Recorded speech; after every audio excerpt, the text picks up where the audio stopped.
आज की कहानी है बुद्धिमान।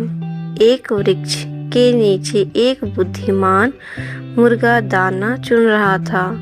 मुर्गे का नाम रुनझुन था। दूर से आते एक रंगीली नामक लोमड़ी ने उसे देख लिया। मुर्गे को देखते ही लोमड़ी के मन में लालच उत्पन्न हो गया।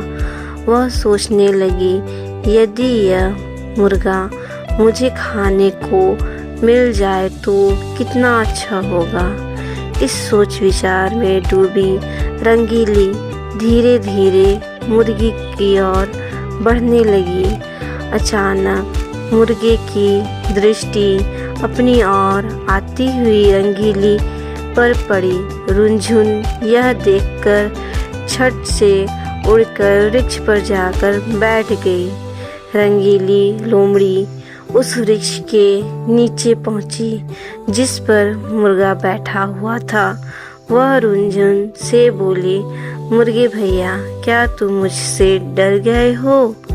रुनझुन, हाँ, मैं तुमसे डरकर पेड़ पर बैठ गया हूँ।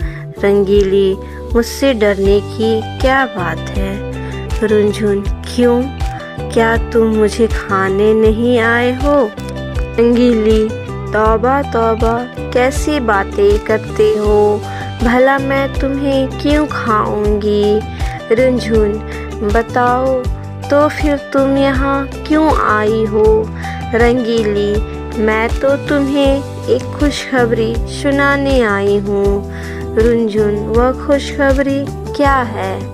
रंगीली, आज प्रातः सुबह सभी जानवरों की बैठक में यह निर्णय लिया गया कि उस निर्णय में कहा गया कि कोई भी प्राणी किसी दूसरे प्राणी को मारकर नहीं खाएगा। अतः अब तुम नीचे उतर जाओ और मेरे साथ खेलो कूदो, मौज मनाओ। रुनझुन मुर्गा बहुत बुद्धिमान था। वह रंगीली की चाल को समझ गया। उसने रंगीली से कहा, रंगीली दीदी, उधर से मैं कुछ जंगली कुत्तों को आते हुए देख रहा हूँ। क्या वे भी हमारे साथ खेल कूद कर मौज मनाएंगे? रंगीली ने रुनझुन की बात का कोई जवाब नहीं दिया, बल्कि उससे रंगीली ने कहा, अरे अच्छा भैया, तो मैं अब चलती हूँ। मुझे अन्य पशु पक्षियों को भी यह खुशखबरी सुनानी है।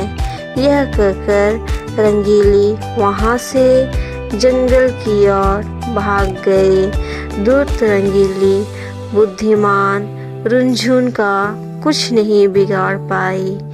आज की कहानी यहीं समाप्त होती है। तो आज की कहानी से हमें यह शिक्षा मिलती है कि बुद्धिमानी से हम कुछ भी जीत सकते हैं। इसलिए हमेशा हमें अपनी बुद्धि का उपयोग करना चाहिए। धन्यवाद।